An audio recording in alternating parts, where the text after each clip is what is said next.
Acción. Tuve un sueño muy vívido en el amanecer del 6 de enero de 1980. Me doy a atenderlo y ese mismo día descubro lo que sería desde entonces mi lugar en estos últimos 33 años. Un hermoso campito con varios cientos de árboles centenarios.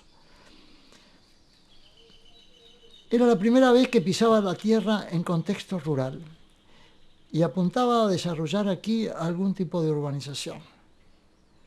En los primeros meses que siguieron a esta compra, realicé tareas de mejoras en los servicios de agua, energía, alambrados y forestación.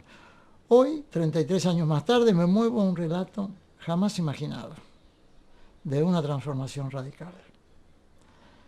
De padre de familia con 37 años, mujer, 3 hijos de 14 a 8 años, a perder todo, incluido la razón. Que para seguir ese sueño, para hacerlo comprensible, hoy resulta necesario el caos que siguió. Las situaciones que me tocaron vivir no estaban presupuestadas. Tampoco resultaron comunicables durante 2 décadas. Bien fácil resulta de imaginar esta situación cuando uno, que ya no es uno, pues en el loco hay más de uno, termina internado en un loquero intentando los médicos devolver cordura con pastillitas que buscaban apagar el delirio místico que cargaba, al tiempo de inaugurar el estado vegetativo de una depresión. Lo más opuesto a lo que hasta ese momento la locura me había deparado. Así pasé de la seca a la meca. Fueron 6 meses que parecían no tener fin, hasta que un día un alma piadosa dispuso que terminara en un santiamén con el tratamiento psiquiátrico y con la medicación. En 48 horas estuve en condiciones de salir de ese limbo para pasar al infierno. Ya todos en el hogar y en el entorno familiar habían sufrido demasiado para soportar el largo proceso de armonización que sigue a una desestructuración. De esa desestructuración nuclear, tras haber perdido mis paraísos afectivos, salí en brazos de Madre Natura. Hospedado en esta isla que me habían descubierto aquel 6 de enero los Reyes Magos en sueños. No necesité atenciones médicas o espirituales, tampoco económicas, otras que las más austeras para comenzar a armonizar mi nueva situación. 18 meses más tarde, y ya en el campito, en incomparable soledad, comencé a sentir la instalación de una chica en mi cuerpo. Jung las apunta como internalizaciones o introyecciones, pero no por ponerles nombre, las aprecia saludables. De todas maneras, no necesité consultar con un médico para sentirme cada día de estos 33 años que he pasado en estas concretas, sensibles compañías, cada día más animado e inspirado. Y también cada día más agradecido. Sin duda, los primeros 5 años fueron duros, tan duros y profundos como cualquier cimiento. He estado poniendo ladrillos durante algo más de 20 años, sin jamás haber leído un solo libro. Eso fue lo que me salvó, el haber estado solo trabajando con mis manos, sin necesidad de pensar. Solo pensaba cuando a la madrugada mi ángel de la guarda me despertaba para anunciarme la tarea a realizar cada día. De esas inspiraciones, de esos alientos de la mañana, son frutos las casas, la pileta, las forestaciones, bueno, todo lo que se ve en obra construida en este campito, que por otro lado fue el respaldo después de 20 años para animarme a hablar. Hasta ese entonces había sentido que la palabra versando de estos temas era un riesgo inútil, innecesario, y solo cuando sentí que había trabajado lo suficiente para tener un respaldo existencial, probando de que había hecho ese tránsito poético que yo llamo trabajo afectivo, y poético porque no es con la palabra, sino que es con las manos, en aquel sentido profundo que tiene la versión polleo, que habla de todo lo que el hombre hace con sus manos, con el arado. Bueno, yo tuve 20 años de trabajo poético hecho con las manos, sin jamás leer, sin jamás escribir, sin jamás comentar lo que me tocaba vivir. En los últimos 16 años comencé no a judicializar, a hacer denuncias administrativas de todas las cuestiones que veía en estas planicies comprometidas con obras, con asentamientos humanos. Y en los últimos 9 años ya comencé a judicializar estos temas. Y hoy tengo 30 causas subidas a Suprema Corte de Provincia y 2 más a la Suprema Corte de Nación. Bueno, identificando daños, incumplimientos, responsables, además de abrir cosmovisión.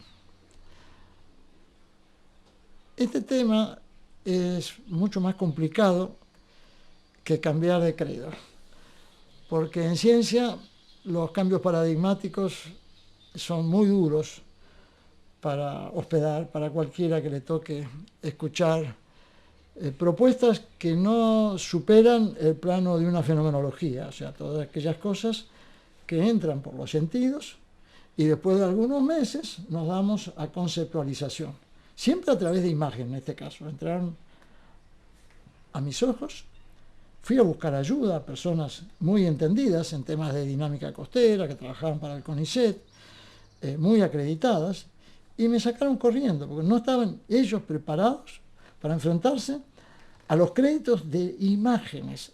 Eran tan contradictorios los criterios que ellos tenían de flujos, que ver esos tránsitos a contrapelo de todos sus imaginarios los obligó a sacar el CD cargado de información de la compactera, tirármelo sobre la mesa, decirme, usted es un soberbio, y yo marchar a casa sabiendo que me las tenía que arreglar solito.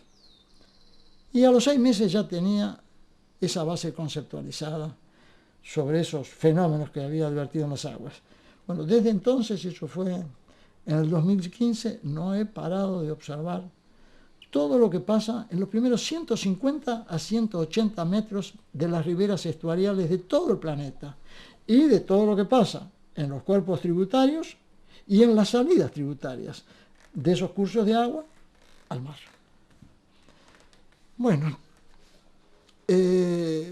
cuando presento los escritos en Suprema Corte, lo hago a cuenta de un hortelano.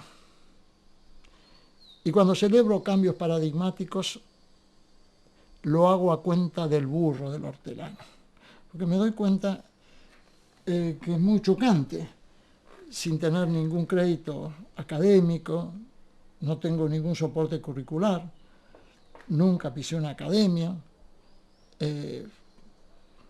no he leído libros en los últimos 33 años. Había quemado 3.000 libros cuando entré a este lugar, en ese estado de locura, buscando recuperar justamente territorio para mis afectos. Imaginé que la solución era liquidar los recursos intelectuales. Y bueno, eso fue lo que catapultó esa locura, porque la desestructuración que sobrevino a esa quemazón es bien fácil de imaginar.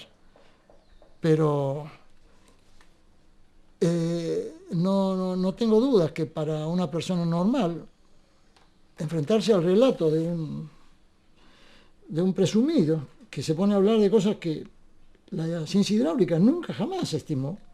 Fíjate que hay universidades especializadas en esos temas y nunca jamás hablaron del aporte que el sol hace a las aguas. Siempre estimaron que las aguas se movían por pendientes en los fondos. Y a mí me ha tocado advertir, estudiando los principales cursos del planeta, que el 90% de los cursos en sus cuencas medias e inferiores no tienen prácticamente pendiente alguna que acredite esa energía gravitacional. Son pendientes del orden de los 2 a los 4 milímetros. por kilómetro. ¿De qué energía gravitacional estamos hablando para sacar a un curso como el Amazonas a 4 nudos por hora, a 7,5 kilómetros por hora? En planicies de 2 milímetros por kilómetro. Ahí no hay energía gravitacional. ¿Y cómo es posible que desde Newton a la fecha hayan hecho todas las modelaciones, extrapolando, no modelizaciones físicas, porque no se puede modelizar en laboratorio planos tan estrictamente chatos, solo se pueden, extrapolando criterios gravitacionales, hacer modelación matemática, fabulando esas energías. Y con esas fabulaciones se dieron el gusto de ignorar por completo la acción que el Sol tiene en todas las formas de la vida. Porque nosotros mismos no soportaríamos, nuestro psiquismo no toleraría vivir sin un poco de luz de sol. Bueno, sin embargo, la ciencia hidráulica ha tenido esa suerte. ¿Y vos qué es lo que descubrís? Yo no lo descubro. A mí me lo descubre Alflora, Montiel, Vivero, todas las mañanas, y todas las mañanas me muestra una parte de la tarea a mirar.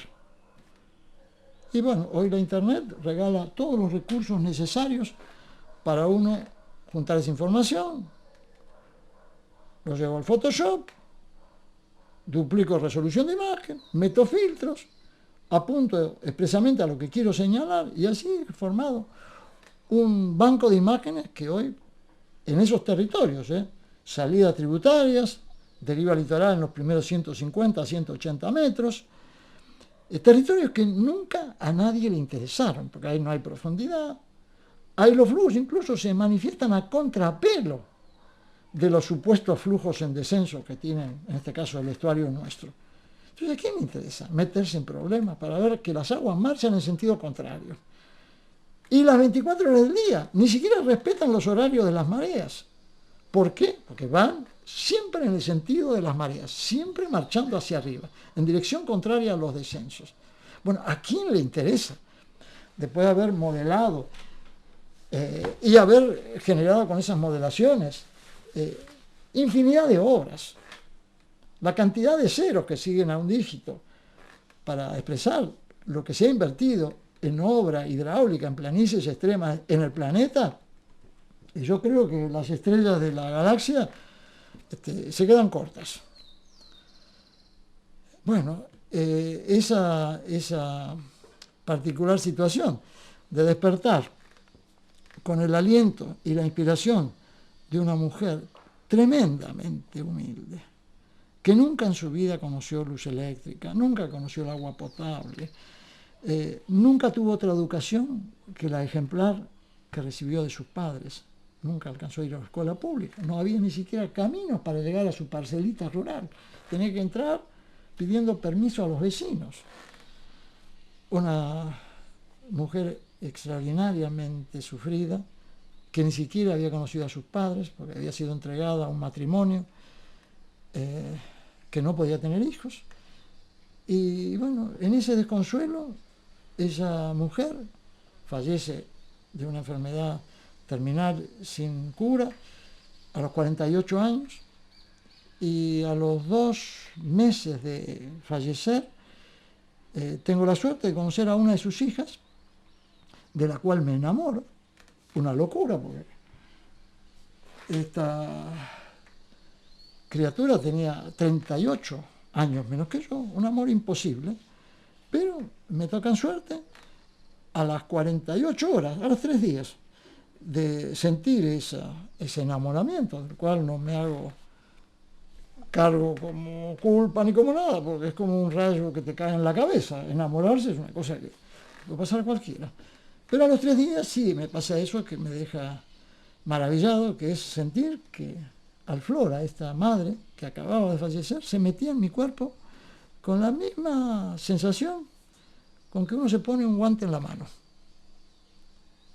Y esa noche, la primera noche que yo sentía a Alflora entrando en mi cuerpo, esas vivencias ya las había tenido, con las abuelas de Julieta, con las abuelas de Claudia. Pero nunca ese placer, ¿no?, de sentir un cuerpo metiéndose en el otro, y la noche que siguió como si estuviera acunado en los brazos de ella toda la noche. Fue una maravilla. Bueno, a partir de ese día, hace 9 años de esto, nunca he dejado a las 5 menos cuarto de la mañana de recibir la agenda para mi día de trabajo. Y más,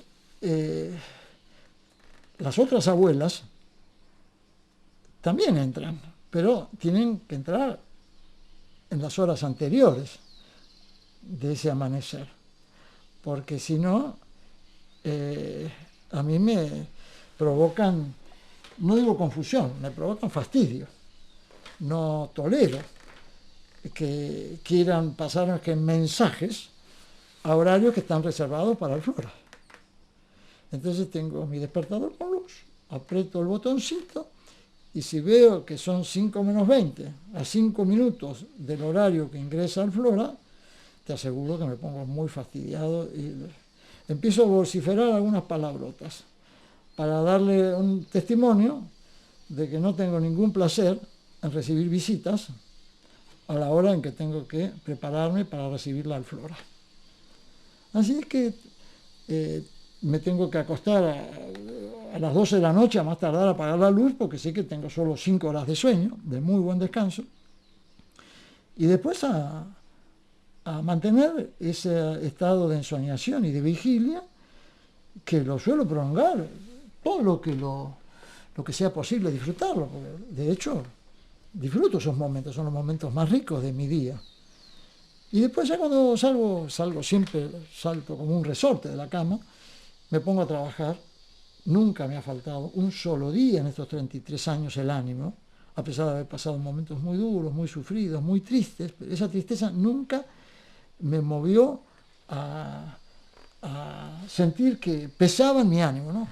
Tristeza que era constitutiva de mi alma, pero nunca afectó las respuestas anímicas que me encendían estos ángeles de la guarda, con nombre y apellido, que venían del vínculo familiar, siempre muy bien identificadas.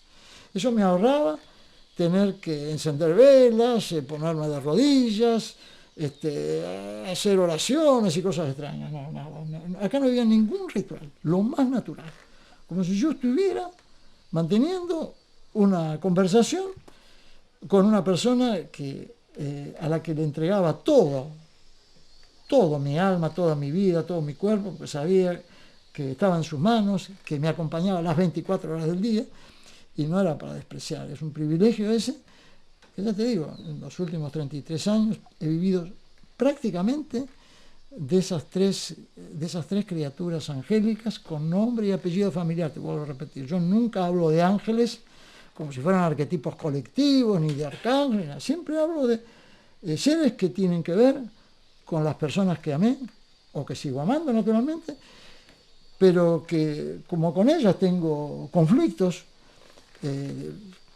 no sé si irreparables, porque de hecho siento que a los 30 años todos los conflictos alcanzan reconciliación, y los 30 años ya han pasado.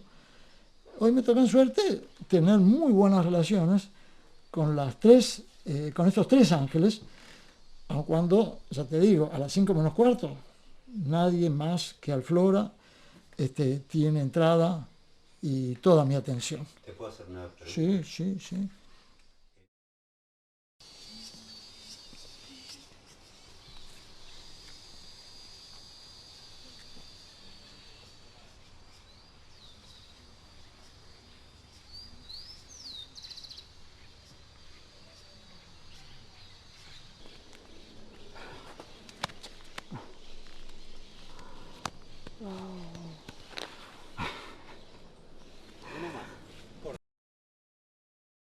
Acción.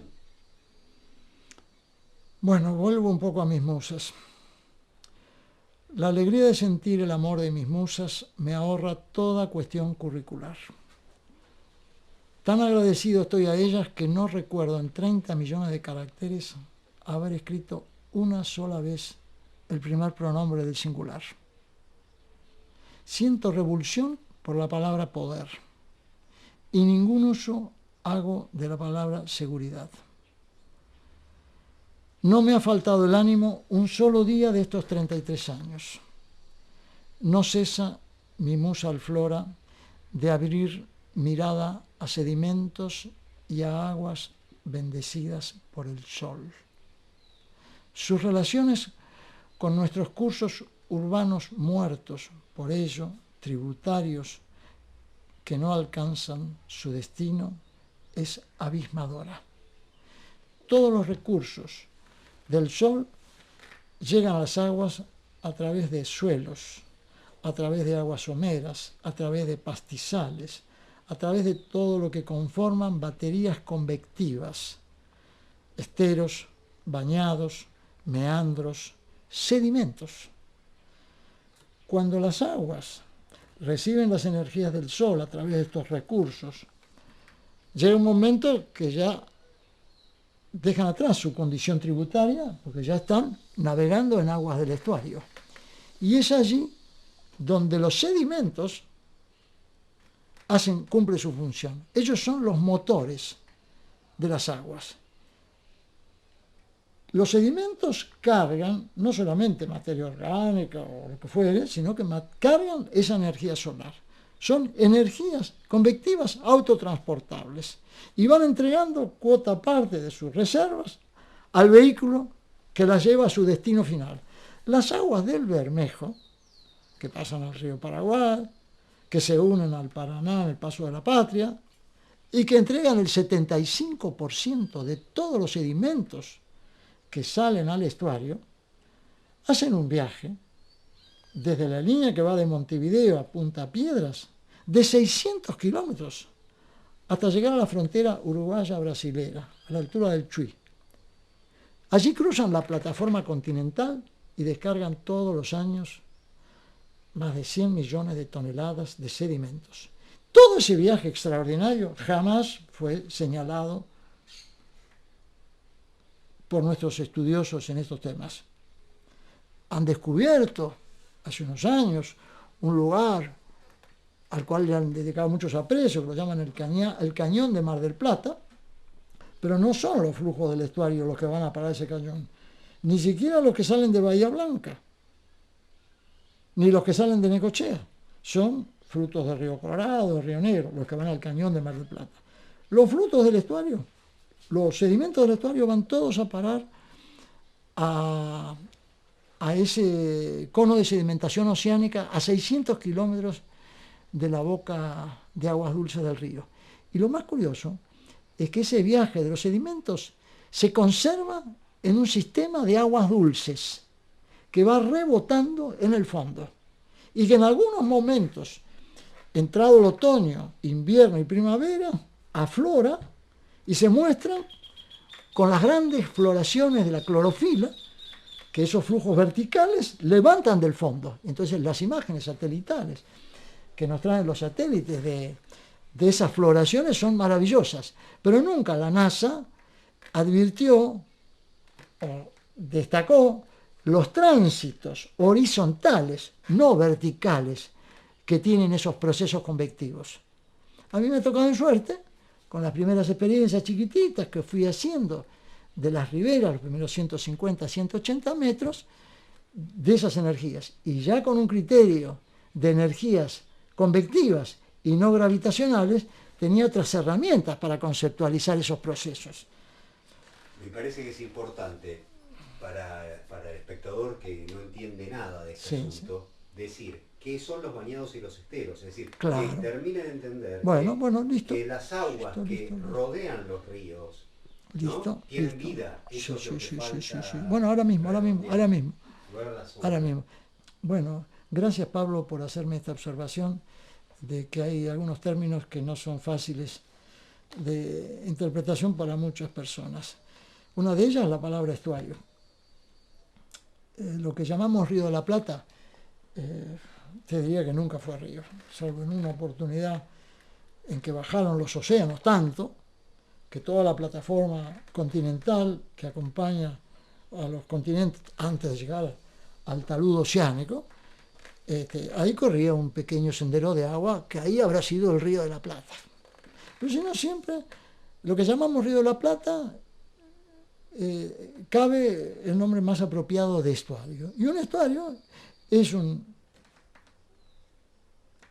área con agua que recibe dos energías. la de los flujos en descenso, de las aguas tributarias, de todos los cuerpos del Paraná, del Uruguay, del Riachuelo, del Luján, y la de las mareas,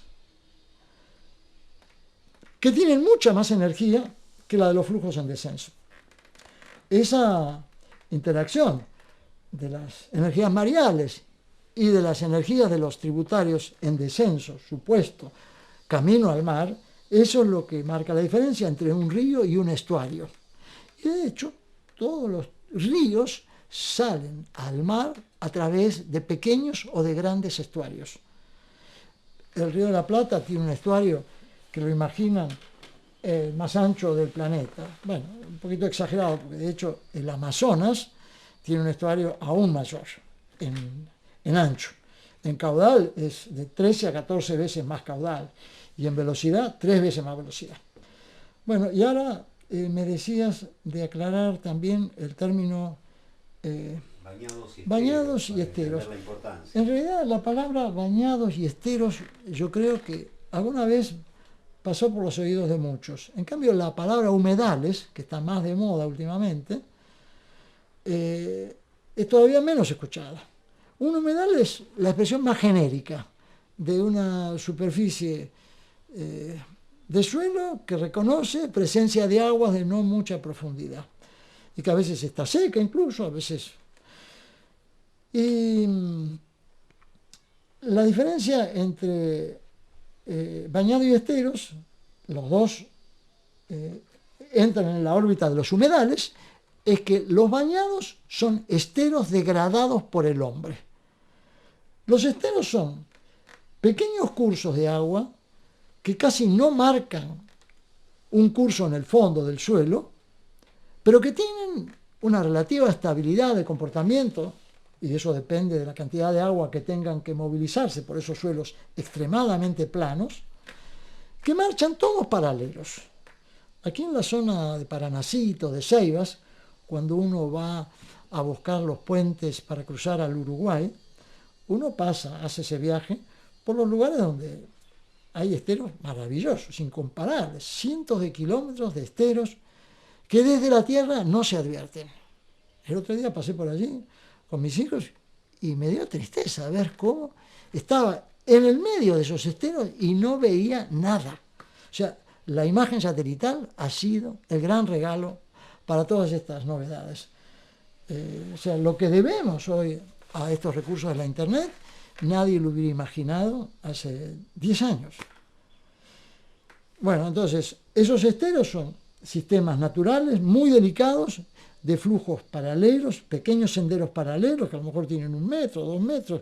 Hay microsistemas de esteros que tienen no más de 15 centímetros y 30 metros de largo, hasta que concurren, alcanzan a descargar esa pequeña cinta de agua a una sangría ligeramente mayor, que tampoco forma el curso en el fondo, pero que está lleno de la energía solar, porque son aguas de muy poca profundidad, de altísima temperatura, que marchan en la dirección en donde encuentran un ligero gradiente de inferior temperatura, que nunca tiene que ser superior a 2 décimas de grado, porque si no tampoco marchan, quedan disociadas, quedan ahí paradas, estancadas.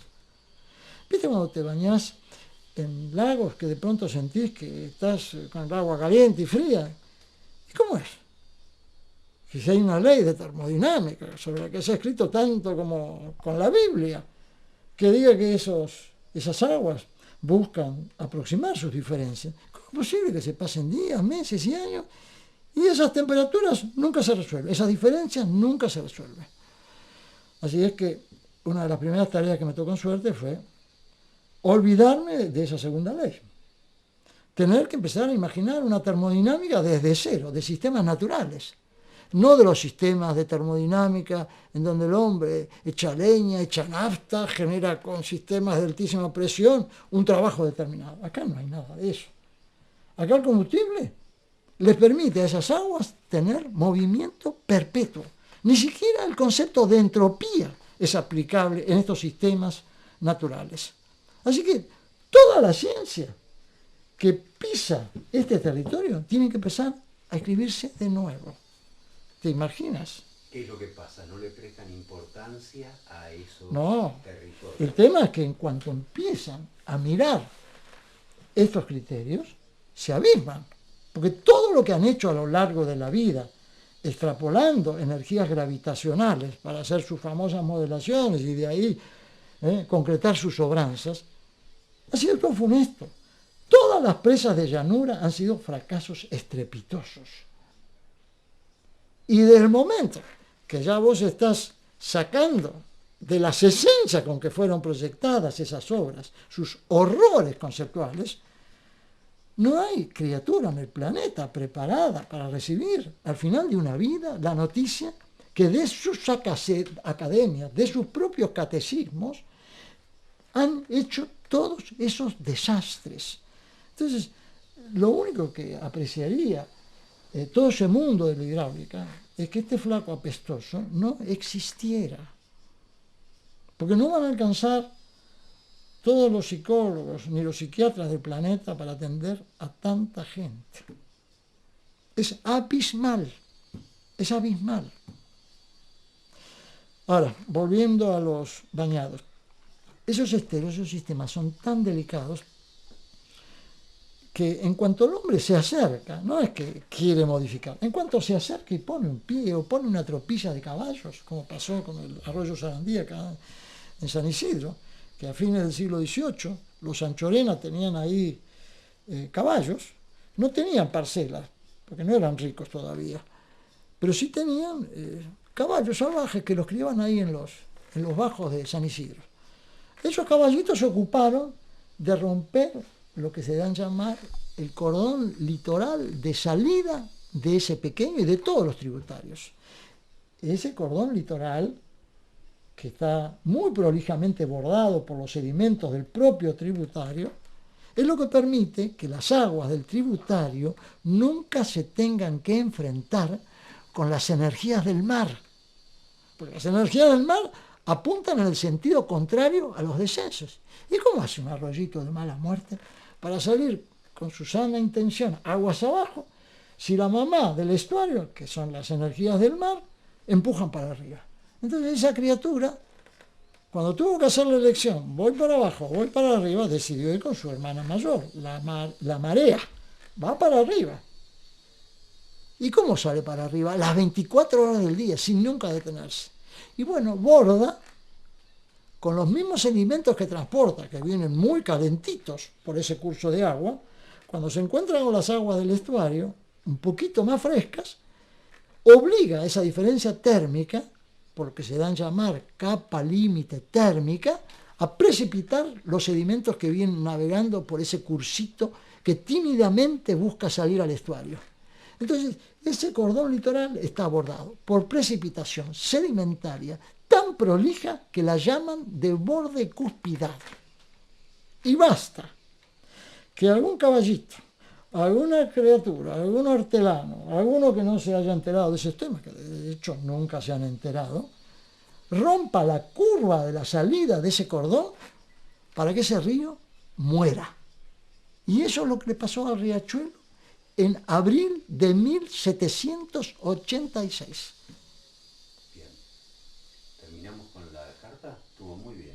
Bueno, estas introducciones son un poco duras para cualquier espectador y entonces es bueno, después de estos minutos, hacer un pequeño intervalo, pero no quiero dejar de agradecer esas energías y ese espíritu del que lucha, porque de hecho ese espíritu de los que luchan es siempre y por mucho tiempo lo único que mantiene viva la emoción. Esto es común a todos, buenos y malos, porque esa emoción es la chispa que una y otra vez invita a encender vocaciones. Si tuviera 50 años menos, sin duda otros senderos transitaría mi acción. No dudo en sentir que lo de un viejo animado como un joven es lo que mejor contrasta la obra del Espíritu en nos. Han pasado 33 años y he permanecido fiel como he podido a los viejos y a los nuevos amores como mandan destinos. Ahí está.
Acción. Bueno, Pablo, esta lectura que me pides reclamaría de una expresión tan atenta como emocionada, circunstanciada. Y hace años que escribí esto, pero ya no sé en qué condiciones estoy para volverlas a leer. Bastaría con vivir algunos de estos descalabros y localizaciones que narro para potenciar que cuerpo y alma son una y la misma cosa, con lugar suficiente para hospedar amores, transitivos e intransitivos, vinculares y parentales, constituyendo trascendencia en constituidas inmanencias, vientos para autoestima y cimientos para amor propio, arriba y abajo, espíritus y sabias, espíritu persona y ego profundo, personalidad y profundidad en ego, existencia e insistencia, presunción y subsistencia, autoestima y amor propio, femenino y masculino, lo visible y lo oculto, aliento y seguimiento, psique y eros, mar y monte. De su unión nace una hija llamada placer. Sus abismos encimados engendran bios. Su fotosíntesis genera verdura. Sus apareamientos, prodigalidad. Sus separaciones, desierto. Y sol por donde desciende sabiduría. Antiguos paraísos perdidos que solicitan y asisten nuestro trabajo poético. Aquí, afectividad, espontaneidad, privacidad y tus manos te bastarán. Primarios embelesos de arquetipo colectivo que un día, más allá de la locura, en la aurora nos descubre criaturas. Y ella misma, personalísimo arquetipo vincular, donde relativo y absoluto se tocan y buscan reencontrar. La ley del nada se pierde, todo se transforma, resulta obvia cuando razón parental y razón vincular rescatan en aprecios cercanía. Bastante, empero, amenaza perderse cuando estas razones luchan y divorcian.